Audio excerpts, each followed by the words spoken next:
किप्रो उस्ताद अदबी फॉर्म किप्रो पारां सिंध दरिया ते केनाल नामंजूर जो उनवान ते हिकु मुशाइरो शहीद मखदूम अब्दुल रहीम गिरोहड़ी पब्लिक लाइब्रेरी हाल में सिंध दरिया बचाइण लाइ हिकु मुशाइरो कोठायो वियो, जंहिंजी सदारत लतीफ़ अवार्ड याफ़्ता अदीब मुहक़िक़ लेखक उस्ताद रगादी जिन कई।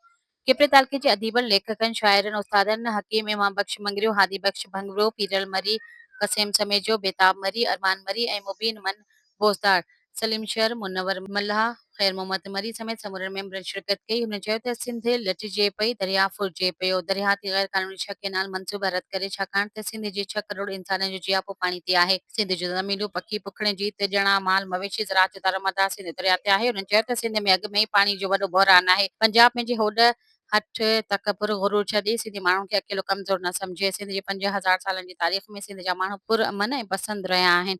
सिंध जा माण्हू पंहिंजी धरतीअ मां वसीलनि जी हिफ़ाज़त करण लाइ मैदान मल्हाइण लाइ निकिता आहिनि। तंहिं करे सिंध दरिया ते केनाल नामंजूर जे हवाले सां असांखे गॾिजी पंहिंजे हिसे जो कमु करणो पवंदो। उस्ताद अदबी फॉर्म किप्रो पारां हिकु करारदाद पास कई वई। सिंध दरिया ते गैर क़ानूनी 6 केनाल मंसूबा रद्द कया वञनि। सब्सक्राइब कयो अवामी न्यूज़ HD खे ऐं ताज़ा तरीन ख़बरुनि लाइ ॾिसंदा रहो अवामी न्यूज़ HD।